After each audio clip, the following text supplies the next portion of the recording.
All right, welcome to Down Under Football Crew, ladies and gentlemen. We're back doing lives. Last week was a premiere, but we thought it's going to be interesting to talk about many different topics. Some really interesting things going around in the Premier League.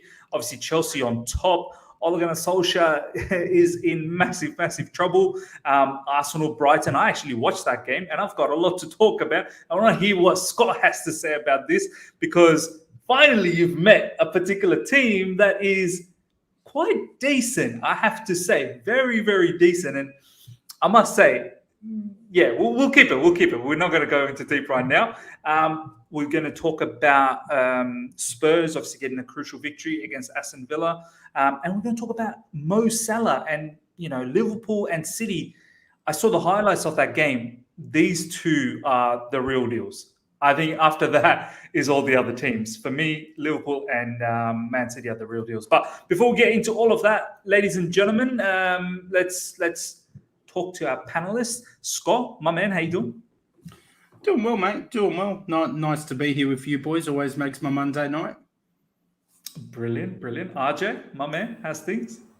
Yeah, similar to Scott, and obviously from a Chelsea perspective, very happy to get back to winning ways because there was a bit of a mini crisis / panic mode amongst the not so patient Chelsea community. But buzzing, like I was saying to you guys before we went live, shoulders are a little bit sore from this little bit of fundraising walk I've been doing, but glad to see that our manager is like taking us on his shoulders and carrying us to the top of the Premier League. So yeah, great to be back and great to see the live chat already buzzing.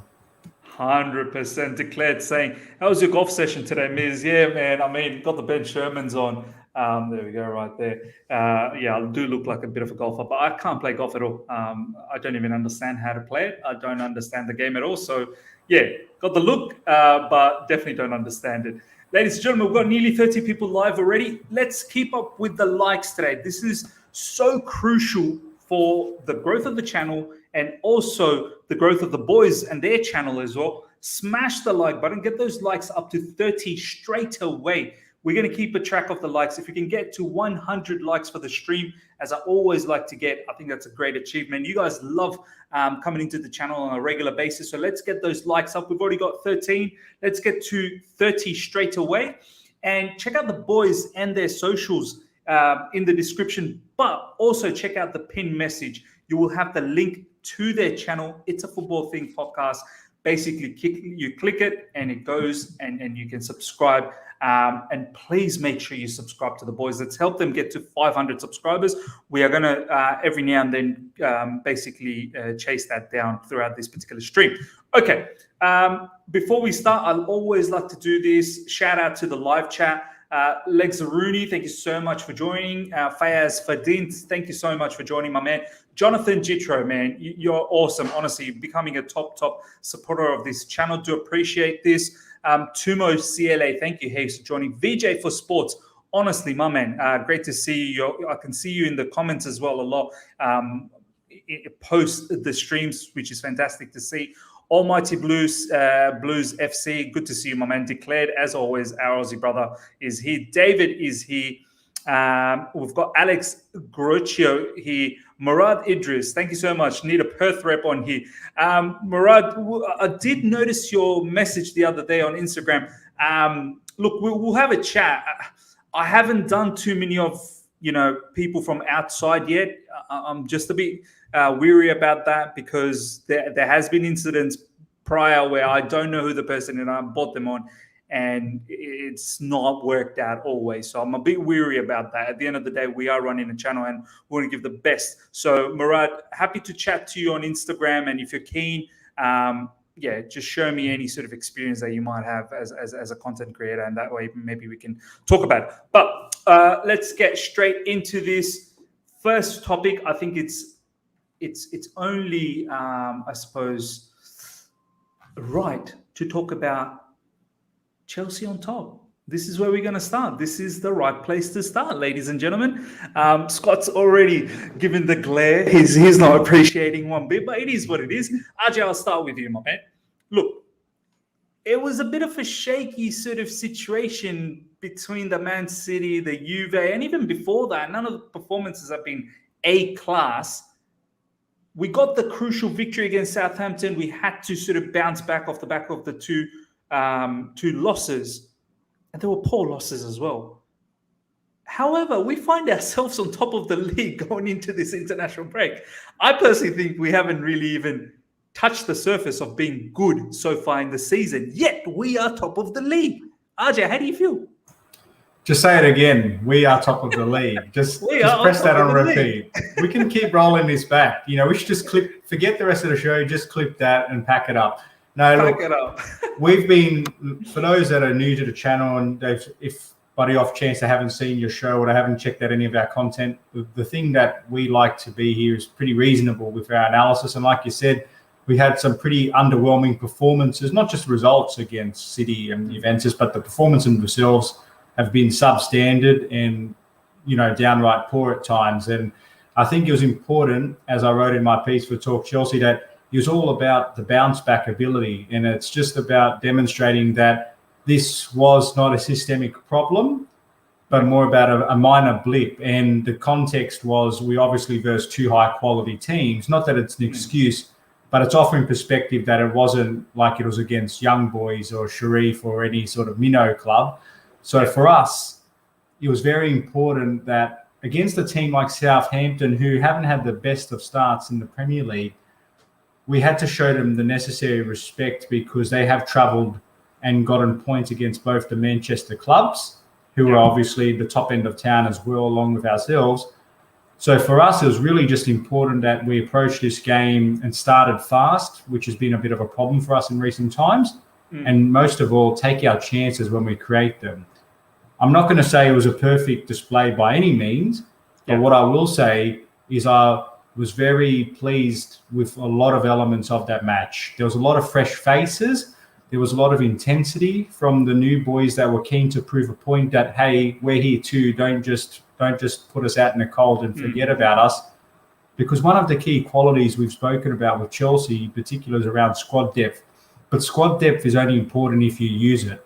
So this was a classic example of us rotating 5 of your starting 11, and those new dose of fresh faces really delivered. In particular, Loftus-Cheek, Chilwell, who had a bit of a Dr. Jekyll and Hyde performance, but largely positive. And of course, you know, players like Timo Werner, who were the difference in the end. So for me, a well-rounded display. We were fortunate with the send-off of Ward-Prowse, which is 110% a send-off because it was studs up, it was late, and he could have really hurt Jorginho. The most puzzling aspect was how long it took for them to come to that decision. It was a straightforward one for me. And as you said, studs up. Yeah.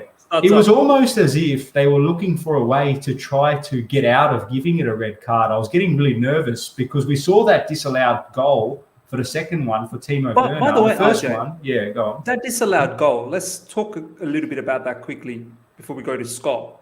I don't know your understanding of VAR. I certainly don't understand VAR. I kind of spoke about it yesterday. How has VAR gone back 18 seconds back from the incident? After the incident, there was 3 more crosses. Yeah. How are they going back that far? Could they have gone even further back if they needed to? We saw the joke. We saw the joke that it went that far back that Lampard was still manager. Like that's, you know, like it's look, put Chelsea to the side. If it's Leeds, Arsenal, whatever, there's got to be a line drawn at what point is the start of a phase of play, because there was 3 different points in that build-up. There were 2 blocks, there was 2 crosses, and eventually Timo got the header. Like you said, 18 seconds. And the foul itself was dubious at best. The referee was there. The linesman was there. Yeah. Look at it in this light. And I heard Eunice talk about it with Alex. Had there been no goal scored and then the play went on, you wouldn't look back at that moment and say, geez, that was a foul. Nobody pulled that up. So, you know what I mean? Like, it's just one of those ridiculous calls where it interfered. And it wasn't like it was a key moment that was a foul which led to a direct through ball and they scored from it. No, it's to me, this is controversy in Chelsea just go hand in hand at the moment. And it's what I'm most pleased about, Miz, and I'll wrap it up here, is the fact that we didn't allow the officials to influence the result in the end. Yeah. We rose above that and got onto the top of the table as a result. So, yeah, happy days. 100%. I mean, Scott, from a particular individual outside of our fan base. I mean, obviously you would have seen the way we got dominated by City, and then we did not have any answer against Juve. But somehow, through all of that, we are still top of the table. And we've had tough fixtures to start off with. And we're going to go through some of the fixtures, but I'm looking at Man United's one, which we'll touch on very soon. They got some big games coming up, and they've failed so far with the squad that they have and the matches they've played. So, I mean, how do you feel? Because for me, we are one of the contenders, but I feel like City and Liverpool, they're in a different sort of bunch at the moment. I think we can compete. There's no doubt about that. But I just want to hear from you. How you feel about Chelsea, man? I said it when we did this first episode of Down Under Football Crew. Chelsea have a world-class manager, a world-class owner, and a world-class squad. You should be contending for this title. I know a lot of Chelsea fans want to play it down and pretend that you don't have a divine right to be up there competing for the title, but you absolutely do. Your squad is fantastic. Liverpool have a fantastic squad too. I actually think it's Chelsea and Liverpool for me. I think City are a step down because both of your first teams are brilliant. Yeah. To me, the difference between Liverpool and Chelsea is you could probably cope with maybe 2 or 3 injuries. I don't feel Liverpool could cope with those injuries as well as Chelsea can. I think your two teams are ahead of the rest. To me, Man City made their biggest mistake by not signing a striker. Jack Grealish has been phenomenal for them, but they didn't need a creative wide player. Yeah. They needed a striker. That's where they messed themselves up out of the title for me. I might look stupid for saying that at the end of the year. But you know what, Scott? They look devastating versus Liverpool as well, man. Yeah. Highlights. I know the score was 2-2. They were all over Liverpool. That first half. Yeah. There's something about them. I know they're brilliant. I know City are brilliant. I'm not saying that they won't be in the title race. I'm just saying I've called Chelsea from the start. The same way when Thomas Tuchel came and took over, RJ will tell you 2 weeks later I called Chelsea to win the Champions League on our show. I think you've got a brilliant squad, and I don't know why fans are trying to play that down. You should be competing with the squad you have. Yeah. And the meltdown after those 2 losses was insane. It was absolutely insane. I couldn't believe some of the stuff I was seeing online. It just crazy. But you know what? Those people like Tuchel out and all that was ridiculous. But I think where I could understand the fan base from a perspective where I was hurt as well, I'm pretty sure RJ will say there is a mannerism of losing. Do you know what I mean? Like, we're not worried about losses. Losses will happen. I'm an Arsenal fan. I understand losing. Exactly. You'll know everything about that. But honestly, Scott, the way we lost to City, okay, fine. I understood our game because I always try and understand what was our game plan to beat City, right? And I thought, okay, the game plan was to counterattack. City were always dominant with the ball, which is fine. But even with that counterattack game plan, I feel like we did not execute that the way it should have been. We just left the 2 guys up top, and then the midfielders and the wingbacks just. It was disjointed, wasn't it? It was just totally a disjointed performance. So disjointed, and it made me feel like, well, you had a plan, but you did not execute it properly enough, and at times it looked like you were scared. With Juve as well, Juve had a game plan. They were going to sit deep. And they're trying to get us in the counter. So what was our game plan to open? So basically what I'm trying to get to is, Scott, is that the fan base was a bit annoyed for the fact that, well, you got beat, but you got beat without a plan. That's what was the issue was. Not so much so that, it's scary times now. Tuchel's lost the dressing room. It wasn't like that at all. Was there not a plan, or was it just one of them days, Miz? I mean, look, the 3 of us have been watching football for a very long time. Yeah, we've watched our fair share of games. The season is a marathon, not a sprint. Yeah, that's why we won't see in our lifetime. Mark my words, we won't see another team become invincibles. That's why that's such a feat. Okay, because you're not ever going to see it again. You're going to have results throughout the season. It's like us. We rock up to our jobs and, 95% of the time we'll go and we'll work really well. But there's going to be some days where you make mistakes or it just doesn't go to plan. I think that's what happened at Chelsea. I wouldn't be reading too much into it. You have a brilliant manager. I think, you know what, though, just adding to that, look, that's the reality of it, but there's also expectation. You talked about Chelsea, some, not all, some Chelsea fans not accepting the responsibility of being contenders, and that sort of rationale of, you're going to have these off days isn't good enough. You know what I mean? Like, especially when you've got the squad depth, it's incumbent on us to make sure that doesn't become a factor. I can accept the loss on the basis that the other team's genuinely better, and we also played a good game.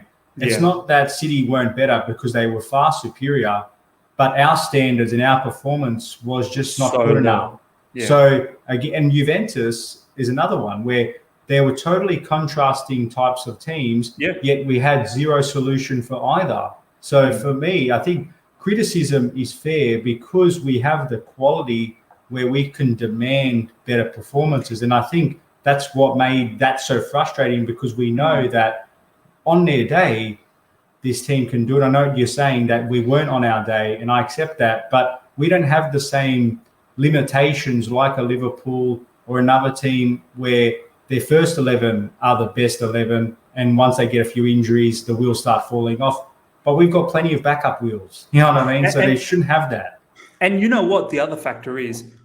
We haven't played until City. We haven't played a top-notch game to our complete ability. Do you know what I mean? Yes, Arsenal would beat you guys 2-0. But I still feel we had 2-3 gears that we could have gone further. Crystal Palace would beat 3-0, but I feel like we could have gone a few levels even further. So that was why it was a bit annoying that we haven't really got on yet. Do you know what I mean? But look, it is what it is. We are on top of the table. Let's keep repeating Enjoy it, boys. Enjoy it. Absolutely enjoy it. The international break hopefully some of the players can recover. Ruben Loftus-Cheek is on fire. He's not in international duty, so hopefully he can continue on. Pulisic can recover as well. We want to check out some fixtures that are coming up before we move on to the next topic of the team. Ladies and gentlemen, smash the like button. By the way, we've got 30 likes so far, close to 30. We've got over 75 people. Let's get those likes up to 70 straight away. We want to try and hit 100 likes for the stream as long as we're live. And that would be a great feat for the channel. And also make sure you subscribe to the boys and their channel. The message is pinned. The link is there. The link is also there in the description. I'll just quickly show you guys. Basically, you scroll down and it's right over here. And that'll take you directly to their page. And boom, you just subscribe to their channel and you help the lads out to get to 500 subscribers. Let's do that, ladies and gentlemen, straight away. Okay, this is what the table looks like. I just want to quickly show you guys the upcoming matches. RJ, I'll get your thoughts before we go into the next topic. We've got some decent fixtures now, to be honest. Brentford, straight after the international break. Malmo, Norwich, Southampton in the Carabao Cup. Newcastle, Malmo. I mean, Burnley until Leicester, and Leicester's not really looking great. I don't want to disrespect Brentford. Brentford's actually playing really good. But, RJ, we could possibly string in a good amount of wins and truly put a stranglehold in this season's run for the Premier League and also Champions League, I'd say as well. Yeah, no, absolutely. I think for us, like you said, it's about respecting Brentford because, again, another scalp they took was West Ham, which was very fortunate if you watched the game again, although it was built on bravery. So well done to Brentford and Thomas Frank for doing wonders with that squad. But for me, I think you look at that list, Brentford, Norwich, Southampton, Malmo in the Champions League, Newcastle. The thing that's concerning about the some of those fixtures is some of these teams are starting to get a little bit desperate now for points because they're really down below. And fortunately for us, we're not versing them at the tail end of the season where, it's now or never. But that said, when you're in that drop zone, it's a really nasty place to be. So for us, I think we're going to have to really know how to be able to not sink to their level, you know what I mean? Because they're really good at pulling teams down. So for us, it'll be about squad rotation. Fingers crossed, we keep those players fit and healthy post-international break. And then once that happens, if we can get over to Brentford's speed hump, because obviously they're a little bit of a banana skin, I think then, we should be aiming high and be aiming for wins across the board. And anything outside of a wins across the board is, again, to our point we said earlier, not good enough for the ambitions we harbor. The problem's going to be, boys, the low block. Yeah, Chelsea at times, from what I've seen, and Juventus, I mean, I'm not comparing Juventus and Brentford, but they're going to play similar styles. Juve set up that block. They were happy for you to attack, and they wanted to hit you when your concentration slipped. Your run of fixtures is going to really test the mettle of Thomas Tuchel, who I rate very highly. It's no secret. You boys know how much respect I have for him. You're going to need to find a way to, unlock Lukaku, because he's gone a little bit quieter, to unlock him and unlock that low block. And I find for teams like Chelsea, City, Liverpool, even for us at Arsenal, these teams do it to us all the time. They're going to set up that block because a draw is good enough. It's unpicking that. And my concern with Chelsea, I mean, not that I care. I don't care if you win or lose, to be honest. Come on, closet Blues fan. We're fighting for different things. But I look at your team and I do wonder, like guys like Loftus-Cheek, you've got the issue of Chilwell. Does Thomas Tuchel know his best starting lineup at the moment? Because you seem to have some guys who are pushing for spots in that starting lineup, and they play a really good game and cause Tuchel some problems there. I just wonder if you know your best team. Like, you can pretty much name Liverpool's team before each match. You know exactly what they're going to do. Do you know what? We probably don't. And Thomas Tuchel has said that in press conference that some of the boys are not in form, Ziyech and Havertz, and that's why they didn't feature during the weekend. I'm okay with that, to be honest. I'm okay that we don't. I think there are certain players that are set in stone, like your Lukaku's, Rudiger's, Mendy, of course, and all the other positions. I'm okay for the competition to thrive. Like, for example, Ruben Loftus-Cheek is now probably a starter. He's most likely going to start against Brentford.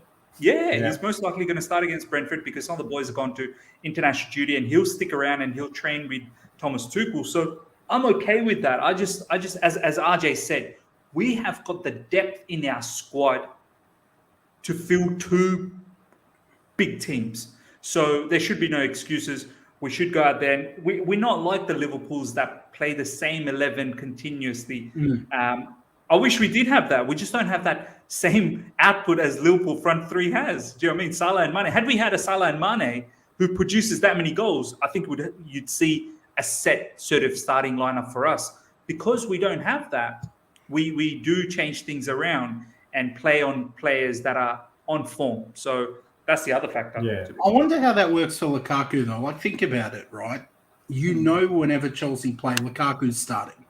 You know that his name's on that team sheet and you know where he's starting. I do wonder if for him, and to get the best out of him, and you guys as two Chelsea fans might tell me I'm completely wrong, but I wonder if to get the best out of him, he almost needs to have those same kind of wide players for a few games to build a bit of chemistry. Well, he did speak about chemistry. Yeah, Tuchel did mention that in his pre-match press conference, in our last match, and he did talk about he has a natural affinity to players like Mason and Kovacic. But the problem is he's a focal point, but one player is not going to make the whole team balance. So you can't, just because he's got a better relationship with some people, you're not going to necessarily just pick them in favour if it disrupts other parts of the team. We've also been disrupted by injuries as well to certain players of the squad. So, like, obviously Mason got injured. Reece Can't James say got injured. he's been away. You know, Reece James and Lukaku did wonders against Arsenal in the game that they played together. I sure do. And for me, I seen those quotes by Conte about, is Lukaku being fully utilised? And I kind of respected Tuchel pushing back slightly on that, saying, I understand what Conte is saying, but the context again is that he was up against a very rampant City squad who really pressed our whole team and therefore isolated him out of the game. So it's not really him not getting the best out of him. And then against Juventus, it was, even though Bonucci and De Ligt did a good job in keeping him fairly quiet, let's not forget that despite us not playing good, he missed a glorious heading opportunity and also rolled Bonucci and should have scored and blazed it over the bar. Had he converted either of those chances, the narrative's changed to Lukaku now continues his strong form. So, you know, football's a funny game. When the ball doesn't go in the back of the net, the storyline changes significantly. And even against Southampton, he teed up Timo Werner, who pulled off a great save from McCarthy. So if Timo scores that goal and the cross from Mason Mount, if his shot doesn't bounce off the post, he scores a goal, sets up an assist. All of a sudden, it's Lukaku with another goal and another assist, and how good's life at Stamford Bridge again. So I don't know. I think he might be under the microscope at the moment because he started off so well. But I don't think there's any cause for concern that his influence is still not equally important, because I still think he's still playing pretty well. So I'm not concerned. Yeah, look, it's early days as well, and I'm really looking forward to the whole Lukaku-Werner relationship. I think that's something to look forward to. I'm a massive advocate for that. Ladies and gentlemen, let's talk about the next topic, which is Ole under pressure. He's in immense pressure. We've got over 80 people live right now. Let's get those likes up to 80 straight away. We're about 2 away from 50, so let's get the 50 straight away, and then let's aim for 80. The main target for the stream is 100 likes if we can get there, ladies and gentlemen. I know you guys have been sticking around. You guys enjoy this channel, you enjoy us. So let's get that milestone together. And check out the boys and the pinned message. The description, the link to their channel is there in the pinned message, and it's also there in the description. Help the boys out and subscribe straight away to them as well. Okay, Scott, I'll start with you on this one. Ole Gunnar Solskjaer is in immense pressure. Now, back-to-back, loss against Aston Villa at home, draw against Everton. I actually watched that game. Everton probably should have won, to be honest. And that was an Everton without Dominic Calvert-Lewin and Richarlison. And they still look much better. And I've said it, and they got a jammy victory against Villarreal. So I'm sorry to say, Villarreal had them on the ropes. They should have won. I'm so sad that they didn't get something out of that game, because Man United did not deserve a win. They did not deserve a win, right? So Ole Gunnar Solskjaer, I've said it, that he's got a particular team with Man United. You take away the manager, it's still good enough to contend for the title, because it's just glamorous all over the field. But I've always said the manager is the biggest concern for that particular team. He's got no idea how to tactically set them up, doesn't have a proper philosophy as to what style of football that he wants to play, how he wants to attack the opposition, how he wants to defend in transition, and so on and so forth. And now he's got the bigger issue of Cristiano Ronaldo, who post-match against Everton did not look happy at all. He was murmuring something to himself. He had a bit of a reaction. And you got Ole on the other side. He was smiling and laughing even after a draw at Man United. I mean, Scott, their fixtures, I just want to quickly show you this. Let me just quickly bring this up. And then I want you to basically comment on this whole situation. They've got Leicester next up after the international break. And yeah, Leicester's in trouble, but Leicester at home could start finding form from there. Atalanta, Liverpool, Spurs, Atalanta, oh my God. And then they've got Watford, which I don't think will be easy either. Scott, what's going on? What's going on with Man United? Good vibes, good things, man. It's good vibes and good things. Yeah, but in all seriousness, I'm good things, mate. Come on. I do not understand. Like, okay, Arteta is an inexperienced manager. He's a guy that you don't know how he got a job at Arsenal, his first job at a club like ours. But you look at Ole, the guy looks so out of his depth. So out of his depth. Like, I don't understand how a squad and a team that's got, Varane at the back, even Harry Maguire, he gets a lot of stick, but he bossed it in the Euros. He showed that he can be an excellent defender. David De Gea, who's in form. De Gea's in form. Then you've got Ronaldo, one of the greatest players of all time. You've got Rashford, Martial, Greenwood, Pogba, Bruno. Do I need to keep going? Now, I understand that Fred is a liability. Like, I sat and watched Man U's game in full. He is a liability, all right? But you've got so many brilliant players there that he can't be the thing that's bringing them down.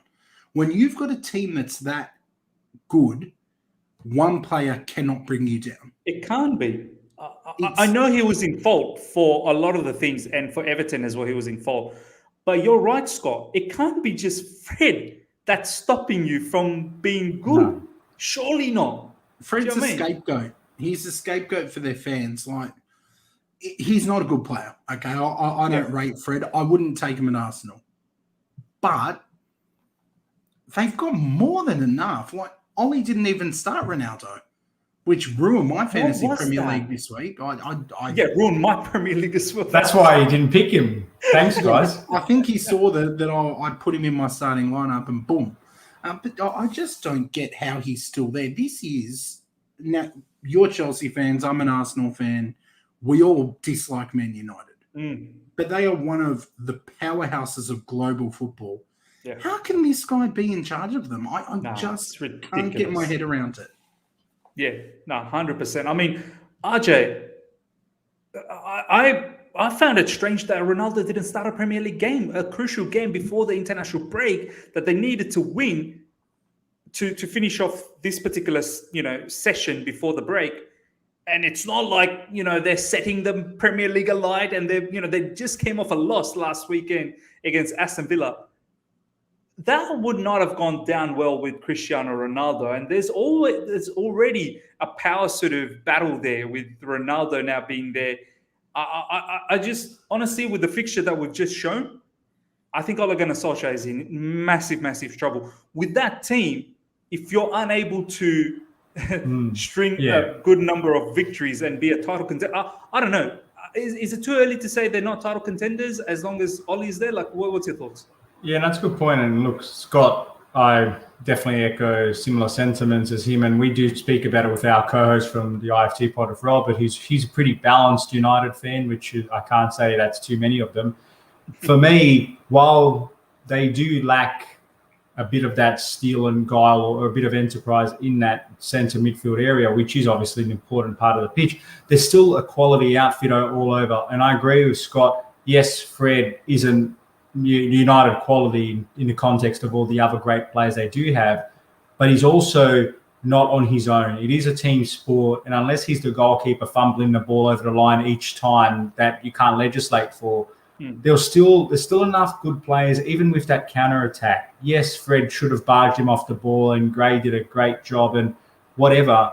There was still time to recover that situation, and the point is they're making, it's a collective responsibility. And unfortunately, like it or lump it, the buck stops with the manager. He's the one that's going to not only get the pen and the drawing board out to get the right setup tactically, but motivationally getting the players to play to their full potential. And there's got to be serious questions asked here. Firstly, Scott used the term out of his depth, which I agree. He's probably someone that's not a bad manager, and he's good in terms of man management, allows the players to express their freedoms and blah, blah, blah. But that only gets you so far. To get to elite level, you've also got to know how to have proper tactical in-game substitutions and really arm wrestle the game back in your favour. Because like you said, Miz, Everton were demonstrating a lot of dominance in certain aspects of the match, and United got quite lucky, even though they had a couple of chances towards the end. With that kind of firepower that they've got up front, they should be scoring a lot more goals than they're conceding. Yeah. And we shouldn't be talking about players like David De Gea being their sort of saviours, because the reality is you put an elite level coach in that side, and all of a sudden United's definitely the team to look out for. Your question about is this too early to consider them non-genuine title contenders because of Ollie at the wheel? I'd like to think so, but stranger things have happened, and this month, October, is going to be a defining period for them, and I don't care if he's a United legend or not. If they keep him and they continue to get these really substandard results, then it's going to be at their own demise because, you've got this very expensive car, but you've got someone who doesn't know how to drive it. So we'll see. Yeah. No, 100%. I mean, Scott, I wanted to ask you, we talk about elite level managers. I just want to get your thoughts. Had United had Rafael Benitez and Ole was in Everton, for instance, let's just think about it that way, I feel like Rafael Benitez would have got a lot more out of that United team. And experience is so important. Like what he's doing with that Everton team, he shouldn't be able to do that because that Everton team was not that great, but they had a lot more tactical prowess. They knew exactly what they were doing. They were far more drilled. And that's the difference I see. And I don't even consider Rafa Benitez at the moment like one of the most elite managers out there. He's a great manager, don't get me wrong. But I feel like there are other better managers out there besides Rafa. Rafa Benitez had his time back when he was in Liverpool a while back. But yeah, Scott, I mean, do you feel that is the case at the moment with Man United, that it's just a matter of just get yourself a decent manager and you'll be back again? Miz, they could give you the job and they'd be back again. He's just, to me, RJ said something that I disagree with. I don't know if it's your belief, RJ, or if you were just saying it, but you said, you think he might be a good man manager because he lets the players express themselves. To me, sometimes for a coach to be a good man manager, you actually need to tell some players, no, you're not going to express yourself. You're going to do it this way. This is our structure. This is our system, and this is your better role. Benefits the team. Not every player benefits from that freedom. Some players, particularly young, really need a structure. And I know what you're going to say. For some players, that really backfires. And I think Arteta is someone who doesn't let players express themselves enough. So I can see the point, but I just think they need to, if they want to challenge to this title, because it's not too late. It's not too late at all. But they need to pull the trigger soon and make that change. True. His demeanor's all wrong, though. Like, you all saw that clip at the end, and I'm glad someone took a photo and made a meme of it because I just thought, what is he doing? It's just a perception that getting these results is an acceptable policy, it seems, because you saw it was 95th minute, whatever it was, and he's gone and given a thumbs up and a smile. It's like, who's smiling, buddy? Your team is not winning the game. There is no smiling. You should be whipping your hair out. Like, I have no doubt he's a lovely guy. Like when we had Mark Bosnich on earlier, he said it too. He said, like, he's a lovely guy. Yeah, no one's disputing that. I don't ever want to see someone get sacked, but you know what? Lovely guys don't always win. Jose Mourinho was not a lovely guy in his prime. Yeah. But he was a winner. And that's what they need now. They need a winner. So if they get Antonio Conte, they might not play the most attractive, and that's the thing, isn't it? They might not play the United football and be attacking, but again, they'll be a more formidable opponent. They'll 100%. Get more results more often than not. I mean, RJ, if I'm a fan, I'd want to see my team win, but I don't really represent the United community. You're an Inter fan. You saw Conte. I just hate how some people sometimes say Conte does not play that exciting. I know he's played a few bad ways with us when he was a Chelsea manager, but let's not forget there was some very entertaining games as well for Chelsea on that title-winning season. We played some fantastic counter-attacking football, some really good games where we had a lot more possession as well. So I'm not going to say, I'm pretty sure you would agree that Inter Milan played some really good football with Antonio Conte, right? For sure. Exactly. With Martinez, with Lukaku there, Kandreva. The point was there's this whole fallacy I want to put to bed right now that a back three or back five means attacking. It means that you can't play aggressive attacking football. It's not true. It's about understanding how to effectively utilize it and move as a unit and defend as a unit. But it's when you get that disjointedness, that's when you start getting that more reserved nature, and that's when teams start to sit in their shells and that whole notion of you guys just defend the whole game.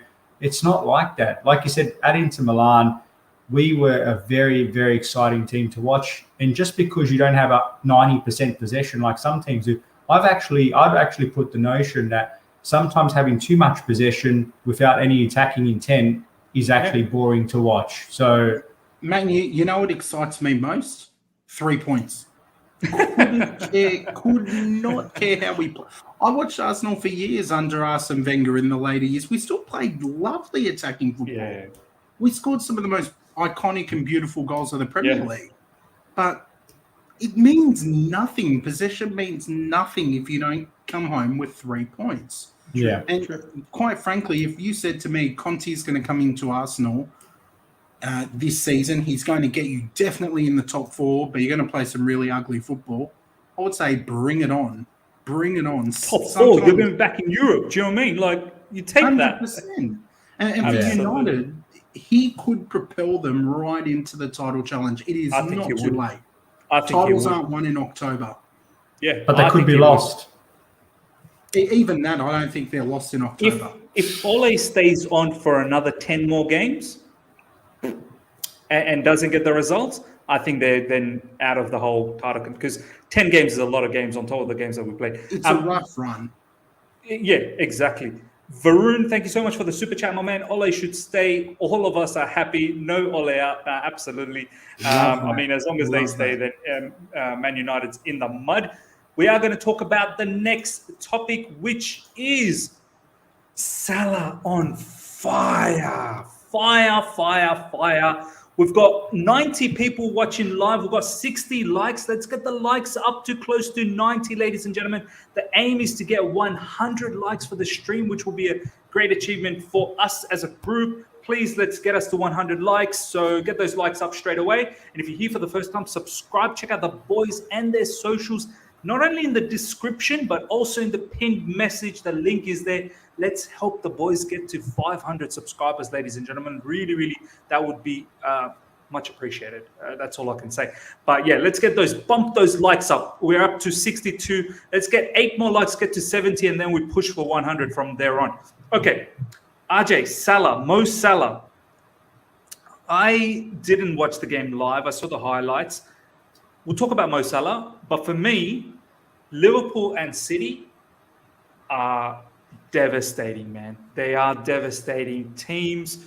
City could have gone away with a victory against Liverpool. Somehow Liverpool stayed halftime. They sort of changed a few things around. Klopp even mentioned that. It turned out to be a really good, entertaining game to all. Mo Salah scored a brilliant solo goal as well.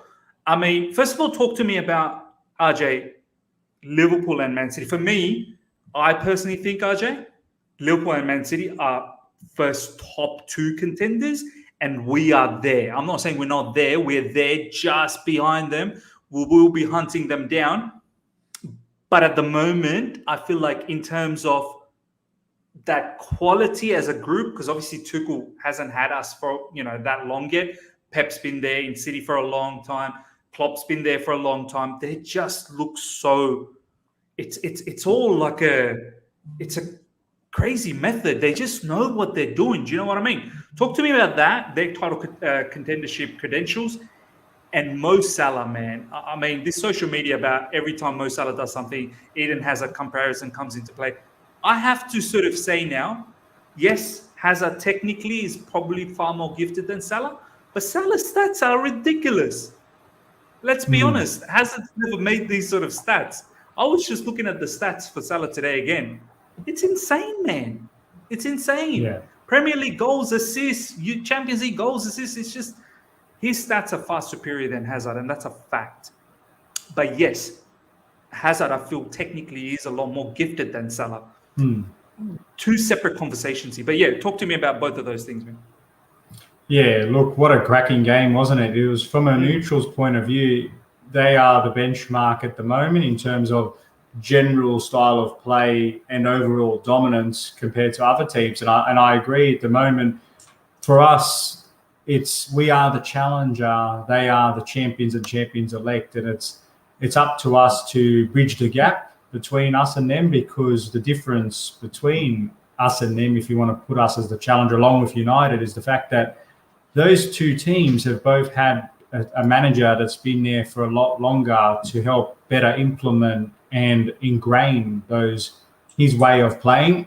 Everybody fully understands their role, and it's just synonymous with what they do. It's almost like you get into the car, you put your seatbelt on. No one needs to tell you that. You just do it. And that's what we saw with both City and Liverpool. It was high quality in every respect, and I felt that City, for me, the only thing that obviously you're lacking, is Scott brought up earlier, many smarter people than us have said, it's just they lack that focal point to really have that killer cutting edge when it matters. But equally, Liverpool, for all of their good qualities and for all of their rock and roll style of football and that aggressive press that we've admired here collectively, they do have some vulnerabilities there. They do, you know what I mean? Like, they've been picked apart a few times now.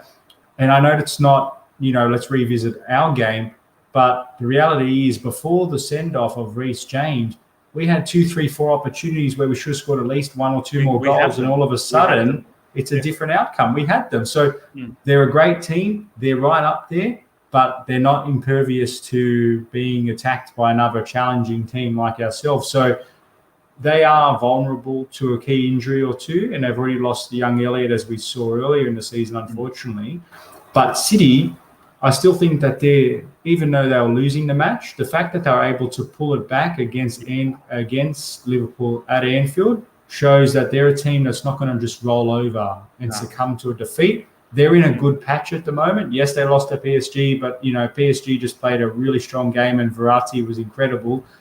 But City, to me, as the reigning champions, the way that they're playing, have set the benchmark. But Mo Salah, that run he did to set Mane free, and then you talked about the Hazard comparisons. The Hazard comparisons, because that's exactly what he did to them. He done almost the exact same mirror move of a goal from a harder position and tighter angle and scored. But Salah, like you said, statistically speaking, is superior. But to me, you're comparing apples and oranges anyway, just because they're both playing forward areas. Salah is more of a focal striker type role. Hazard was someone who's more of a chance creator, and they're not the same physical physique anyway. Salah's the more fitter, the faster of the two. Hazard is someone that draws a lot more fouls, but Salah, to me, he lets his numbers do the talking, and he's a phenomenal player. And I know there was some great tweets and stuff going out earlier about, Salah's the best, and they're chasing all these clouts and just dismissing all of the influence Hazard had. But for me, you're just comparing non-too similar style players anyway. So to me, it's about appreciating how good Mo Salah is currently, because he's at the top of his game. Hazard was yesteryear, and I'll always appreciate what he did for us when he was here. He's no longer here. Just stop the comparison now, and let's focus on moving forward. I would say Hazard is probably more stylistically compared to Grealish. I think they probably... the foul drawer, exactly. Someone that pulls players out of position. He can dribble, he can cut in and take a shot, but he's not someone that you're going to put into a 30-yard run every game consistently and use his pace to beat people. But I think the debate, boys, is more about impact on the league and impact on their team in terms of transforming the attack. To me, there is no debate. It's dead. So Salah is the superior. But he wasn't even the best player in his own team. Hazard was the best player in Chelsea for many years, where Salah's one of many great players. Salah not is in the title best player in that Liverpool team. Salah now he is, and last year, but not the first couple seasons. I disagree with that. To me, it's dead. You can't compare them, because Salah, for me, is becoming one of, and I'm saying this now, people might come up with a list in the live chat to prove me wrong quickly. But just speaking straight off the heart at the moment, without overthinking it, top 5 Premier League players of all time. I have to agree. You know what? I'm going to put Hazard in there. I can see RJ being defensive about that. I completely get that. But honestly speaking, I used to be defensive like that, Scott, where, how dare you compare Salah with Hazard? Take that rubbish away. I'm at a point now where I'm thinking, God damn it, Salah's good. Salah's accept that. That's right. He is a quality player. I've got no issues, and I love Hazard. And I don't know, the live chat's probably going to grill me as well. We've got over 100 people. I think the topic has just woken up the live chat. Smash the like button, guys. Get those likes up to 100.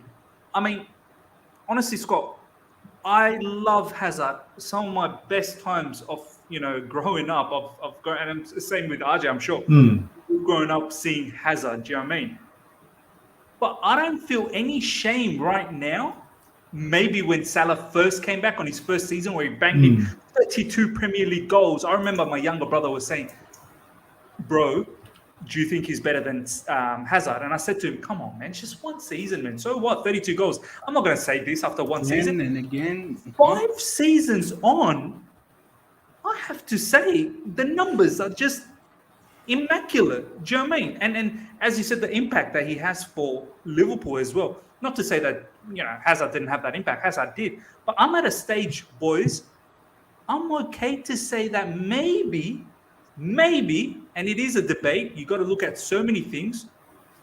Maybe Salah is better than Hazard. Maybe he is. And I think my count, if we were for a constructive debate saying, yep, Salah is obviously statistically stronger, but if I you're saying impact on the league, but again, we're not comparing the same player in the same position in the same style of play that the team plays. You know what I mean? Scott, so I agree with that. I don't know. That's the only thing. If you do that, you're not going to be able to have any debates or compare anything, right? What are you going to say? Because one player is maybe a little higher up the pitch or a little bit wider. Well, it's a different style of football, so you have the ability to play more packed. Key parts of their team's offense, they both play out wider. Well, it's as simple as that. You don't need to overcomplicate it. And I'm not saying that Eden Hazard is not a good player or is not one of the best attacking players the Premier League's seen. You're just saying that Salah's just superior. Yeah. It's not like you're downgrading. I wouldn't even put him in the top 10. Yeah. Hazard would not even be my top 10 Premier League players of all time. Wow, really? Eden Hazard would not be in your top 10? No. Okay, now that is probably going far. I'm thinking, Miz, looking at Salah's numbers, right, over the past 5 seasons, the consistency in his output and production, I think back to Thierry Henry, who would bang in, 30 goals a season, and for me is the best Premier League player of all time, only because Ronaldo wasn't here for his peak, right? But that consistency is just insane. So that means Lampard should be the best midfielder and best player based on consistency, top goal scorer midfielder every year. Lampard to me is in that top 5 as well. Fair enough. Not as a manager. That's okay. He's not as good as Henry at managing. Look, it is a tough one. When I sit down and I think, okay, top 10 Premier League players, best. From the get-go, I'm thinking, Hazard needs to be there. But then, Frank Lampard's there as well. Then you've got players like Thierry Henry. Then you've got players like so many, Cristiano Ronaldo. Do you know what I mean? Sergio Aguero needs to be in that, conversation. So when you dig deep into it, we'll see. But Hazard, for me, would still go down as one of the... I think years will go down and people will still know who Hazard is. It just depends. I mean, you know what it is? I think it just all depends. Like we said, statistically, they're chalk and cheese. Nobody's disputing that. Salah's a stats man, and we love a good stat here on the show. But to me, it's broader than that. It's all about moments as well, and the great memories you create. The West Ham goal, the Arsenal goal where he made Coquelin still hasn't recovered. The goal against Liverpool. All right, you got Coquelin. Well done. He's certainly in that and 4 of the other Arsenal players. But you know what I mean? It's about the memories and the lasting impact. Like Dennis Bergkamp for Arsenal, great player. Some of the goals he scored, you're just never going to forget that. And that's why we love the game, because of the memories it gives you. No one's going to remember if he scored 25 goals that season, but everybody's going to remember that flick, that audacious flick when Bergkamp flicked over and scored that goal, because that's what people remember. And that's the same thing with Hazard for me. 100. I mean, it's a whole other stream, boys. I feel like this is another stream. I was just going to say. Premier League players of all time. Do you know what? Next week, Monday, because it's international break, let's have this proper debate. Live chat, you better be there. We'll talk about, and there's just so many players, man. I mean, Mo Salah, no problems. I'm going to make sure no Arsenal players make it besides Henry. I will not have any other players. No other players. Hazard's not there. And Hazard is there. Hazard is there, baby. Lampard is there. John Terry is there. The king, Scott. Address him as royalty. Declared. That's out of line. Hazard better than Salah. Only on stats, Salah looks better, but Hazard opened up teams that sat deep without so many numbers for. Yeah, as I said, look, technically, Hazard, I think, is far superior than Salah. Technically, there is no doubt about that. But Salah is a finisher. He's more of a goal threat. So it is what it is. It is what it is. That's where I'm going to keep it. Okay, let's talk about the next particular topic. This is what I've been waiting for. Let's grill the. Yeah, you're going nowhere. I was quicker than Salah then. Ladies and gentlemen, now we get to grill Scott. Get in on the act, because I got a lot to say about this particular match. I'm sure my man RJ has to say a lot about it as well. Nearly 100 of you guys are live. We've got 70 likes. Let's get to 100 likes straight away, ladies and gentlemen. Let's drive those likes up. 30 likes. It's not difficult at all. Let's get those likes up to 100. And if you're here for the first time, subscribe. Check out the boys and their socials in the description. And it's also pinned in the message. Please subscribe to their channels. Give them, hopefully we can drive them to 500 subscribers. They do a lot of hard work. So let's try and do that. Okay. Scott, Brighton Arsenal. I watched this game because we lost an hour that night. And I thought, you know what? Stuff sleeping. We just beat Southampton. I'll stick around and I'll watch the Arsenal game because I wanted to see, because these Arsenal fans, not you, Scott, not you, your troops and all of these other people, they were starting to talk trash again against Chelsea and how Chelsea's not the team and this and that. And I know you don't represent that side of the fan base, but still it's good. It's interesting to see what these people say. And I thought, okay, you want to run your mouth? Let's see how Arsenal plays. And I have to say, gone are the days of when Arsenal used to dominate possession, play fantastic football, literally obliterate the opposition, turn a full cycle, a era. And now Brighton has done that to you. Brighton was in full control of that game. Bar a couple of counterattacks that you guys had. You guys didn't really. It was all Brighton, possession-wise. It was all Brighton. Cucurella, that's one player to look out for. He smashed Tomiyasu. Absolutely, ripped a new one for him, honestly. And Tomiyasu, you guys were bigging him up for the past 3 games. He's looked great, regardless of that game. Brighton, if they just had a finisher, their XG was once again over two goals. And your XG was less than a goal. I don't care about XG. I know you don't care about XG. Means nothing. XG, you need to get rid of the X. It's about the G. The X means XG's nothing. You do need to appreciate the goal-making opportunities. No, because they had 30 shots from 40 yards out. Like they were the better team.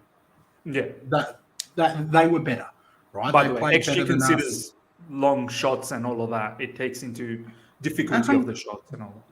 Brighton maybe had in the game 4 chances where they, like Ramsdale, had something to do.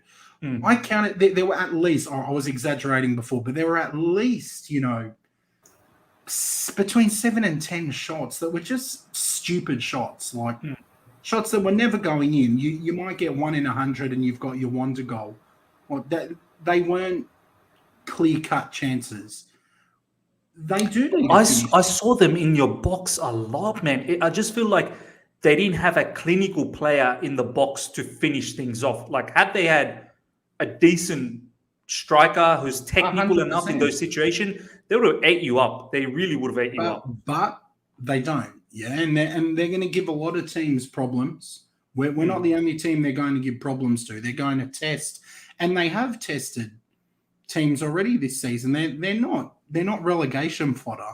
Like Brighton are a good team, and they're going to cause problems to some other big boys. But I don't look at XG. To me, I can't stand it. RJ knows this because I always fire up about it. I hate that stat. I just want to know how many goals went in. That's what matters. Yeah, that's result. Sorry. Yeah. No, I was going to say, well, that reflects result. Everybody knows results great in performance, but obviously XG is an indicator of your performance. So that's why we care about it. Yeah, and look, I agree with Jonathan here. Like, they did show they can mix it, and they will continue to do that. We were poor. We missed Granit Xhaka. I never thought I'd say those words. But we just need someone in there a bit more defensive-minded. I've been really disappointed with Thomas Partey. He just hasn't done what he was doing at Atletico. Lokonga's young. He did okay as well, but our attack either clicks or it's just pointless. Like, Aubameyang wasn't getting service. Erdegaard was very quiet. Tomiyasu was put under the pump. You guys had one good counter.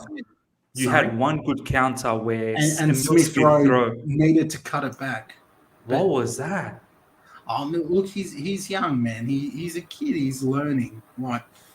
This is going to continue to happen for us. The one thing I agree with a lot of Arsenal fans is that we are in a process. What I don't agree with is that the process is going to take us to where we need to be.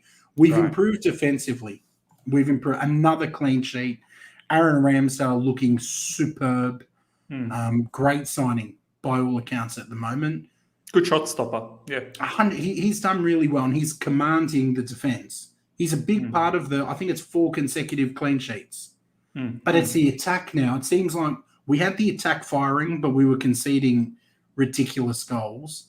Arteta's tightened that defense now and got them operating as a unit, and now we can't score. So we just need to sort it out. And I do think that we're missing a really good midfielder in the middle. RJ, Scott talks about process, right? And he said that they are in a process, but they don't believe they can reach the target of the process with Arteta. I just want to say, these buzzwords, process and, project. Transition. I feel like you look at a team like Brighton, now that's a process. Now that's a project to me. Do you know what I mean? What Brighton's doing under Potter every season, getting better and better. And honestly, RJ, they're playing some lovely football. They should not be able to do that, like with the budget that they have. They should not be able to, but it's just a philosophy of the manager of how he wants to play football, how he wants to express his ideas. They've bought in on that and they're delivering it. I mean, I don't know how Scott will take this. I feel at the moment, they are superior than Arsenal at the moment, Brighton. I honestly think they are. I think they are way ahead from Arsenal at the moment. Arsenal could probably catch up. I'm not talking about how big the club is. Arsenal's a big club. Oh, all right. Okay. I thought that's where you were going. Yeah, no. I'm not talking about the size of the club. Arsenal. I'm talking about superiority in terms of the football and the brand of football is being played. Brighton are well ahead than Arsenal. Well ahead. Would you agree, RJ? Well, based on performances, yes. And it's obviously this season, we're talking about this season. Last season, they didn't play very well. Not play very well, they didn't pick up the right results, Brighton. But you're right. Arsenal, Scott, you brought up the point. It seems like we've really focused in on our defence, even though we were showing signs of improvement attacking-wise. But aside from Tottenham, the attack hasn't been that great either. So for me, they're really in a bit of a conundrum camp at the moment. But at least they're getting the defence right. Now it's really about focusing on that attack. But Brighton, again, it's just funny because you look at that fixture earlier in the season, you think, okay, Arsenal should look at this one as one of those results where you pick up a win because we're Arsenal and they're Brighton. But Brighton have outperformed their expectation, whereas Arsenal has probably performed a little bit below than where they expect. They're not rapidly performing below because their expectation's not up here. Their expectation's down here, but they're still performing lower than what you'd expect. And I think it was just the manner in which they were so meek against Brighton. Everybody knows that Brighton's a very possession-based team that can really put teams under the cosh, but Arsenal were showing a lot of improvement, obviously spearheaded by that really great result against Spurs, which was fantastic. But the fact that they couldn't back it up against a team that's in a good state gives me cause for concern if I was a Gunners fan, because this was a momentum maintenance type of game the fact that they didn't lose, yes, there's a positive, but they just did not deliver a good enough sort of effort all round, and I think that's going to really hurt them. Thomas Partey has been disappointing for me. The front three, I thought there was going to be a lot more dynamism, especially with Smith Rowe and Ødegaard, but they just failed to really inject themselves in the game. Partially that's attributed to Brighton, but for me, there's a lot of work, putting it lightly, for Arteta. So, yeah, this fixture list is also quite interesting. Keen to get Scott's thoughts. I want to know what Scott thinks, man. Scott, you got Crystal Palace. I would not treat that as that's going to be a tough one. I'm telling you right now. Patrick Vieira's doing well. He's doing well. Vieira's doing well, and Conor Gallagher's doing well. Zaha's doing well. They got that youngster who equalised yesterday. He's looking really good. So you got Crystal Palace, Aston Villa, another game. That will not be easy. Emi Martinez will be looking forward to that game, I'm pretty sure. Buendia as well, after snubbing you guys.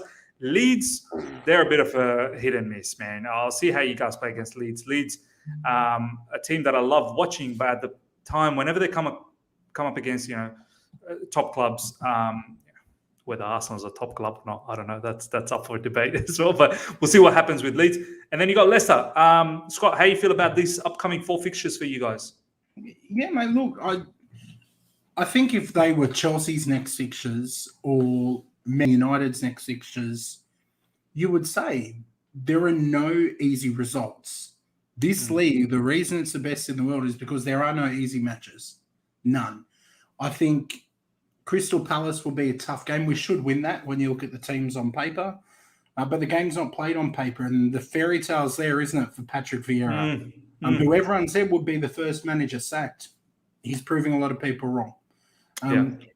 Villa, I think, is going to be low-key a bit of a grudge match, to be honest. There's no love. You guys had a lot of issues in transfer window with them, didn't you? It's not from us. I mean, Villa are trying to be a big club and trying to make themselves, create some kind of rivalry with a significantly bigger team. But, good luck to them. They've got a little bit of a chip on their shoulder, Villa, so I'm sure they'd like to sock it to the big boys. But it'll be interesting. What do you think about this comment? Mate, at the moment, I would take Patrick Vieira. He wouldn't even need to audition for me. He's managed. He's got managerial experience. And what he's doing with Crystal Palace. I mean, again, Palace aren't competing for a European spot, but they're performing better than their squad. Yeah. And I think really good managers take a squad and make that squad play beyond its potential. I still don't feel like Arsenal are playing at their potential. Aubameyang, it's going to be interesting to see what happens with our attack to kind of wrap up Arsenal. Yeah. Our attack needs to change, and I think we need a striker. Balogun, too young for me. Eddie Nketiah is going at the end of the year, I'm sure. Lacazette's contract, when he's done, he's going to. And Aubameyang will only have one more season left. What's the goal with Martinelli? He can't get a game. He can't get a game. And look, in saying that, I don't think Martinelli's the man to come in and play that lone striker up front. He doesn't. Arteta hasn't got a striker for his system. Martinelli would play more out on the left. But that's the one thing Arteta hasn't got right. I don't think he signed his striker. We need Olivier Giroud. That's who would play perfectly in this system. That's the kind of striker we need to lead the line and play Mikel Arteta's way. You should have gone for Tammy, man. 100% we should have. I said it on this show, I would have taken Tammy. Yeah. But unfortunately... He's killing it as well at Roma at the moment. Absolutely killing it. We chose to pump 50 million on Ben White, who he's doing okay, but we wasted a lot of money there on paying that. Incredible. We have crossed the hour mark. We were planning to finish it within an hour, but the conversation, and you guys seem to be enjoying, nearly still 100 of you guys are live. Let's get the likes up to 100 straight away. We'll talk about one more team and then we'll slowly wrap things up. We're about 21 likes away, so let's get those likes off 21, get to 100 likes, which would be a great achievement for the stream. Check out the boys and their socials as well in the description. Let's get them to 500 subscribers. Make sure you subscribe to them. And if you're here for the first time as well in this particular channel, please subscribe as well. Let's talk about the last one before we wrap things up, boys. I mean, maybe there's not too much to talk about this, but Spurs, they got a crucial win. I actually expected them to lose, to be honest. Aston Villa were on fire after winning against Man United the week before. They've given us a lot of issues as well, Aston Villa. I'm very surprised that Spurs actually won that. And I watched the first half. They actually looked a better team. I then went to bed after that and saw that obviously that they won. Couldn't be bothered staying up the whole day. But, I mean, boys, I don't know. I'll start with you, RJ. I can't put Spurs in the mix. I feel like, look, they have the talent, though. You've got players like Son who's absolutely running the show at the moment, in my opinion, over there. It's not Harry Kane, it's Son that's running the show. They've got Mora, Kane, if he starts firing again. Defensively, it's not that bad. Midfield, they've got Ndombele. In goalkeeper, they've got Hugo Lloris. I mean, overall, if they click, they can be something. But I just don't know, man. I can't take them seriously at the moment. Hey, what do you think about Spurs, man? Yeah, look, we all tipped Villa to continue their good form, and especially against a very vulnerable-looking Tottenham. But I think with that vulnerability comes desperation, and I think they were very desperate to get a win because the prospects for Nuno's future I was going to say Wolves, but at Spurs is not looking very bright at the moment for him. But it was a huge win to keep the Wolves at bay. That's a nice one. For me, I think that they were deserved winners. They were the much better team, particularly in that first half. The Villa, to their credit, did show signs of fight, and I'm really liking what Dean Smith's doing with them. But overall, when Spurs get their best 11 out on a pitch, what they are is a very competitive unit. There's someone that, based on that middle area with Højbjerg and obviously the danger men up top, and Kane, Son, etc., they can cause some trouble to teams if they deploy that strategic counter-attacking play and really hit on the break. I think they can be a damaging outfit. It's just, I do have question marks over that defense to sustain keeping out the opposition for a long enough period of time. I think they can do it in doses. Although I think Romero is a good defender. Yeah, he's a good defender, but I think collectively speaking, I don't think they're as impenetrable as what Chelsea, for example, is, or how the City's been. We saw that last week. You guys done a great job. And this goes to my point about if they play the right strategy and not be too aggressive with their own attacking ambitions, they don't open themselves up to a lethal counterattack, because that's where I think they're most susceptible. They should be the ones looking to take advantage of that. So, look, Tottenham aren't anywhere in the conversation of top four at the moment. I know on the table they are, but it's a bit of a flattering sort of prospect for them.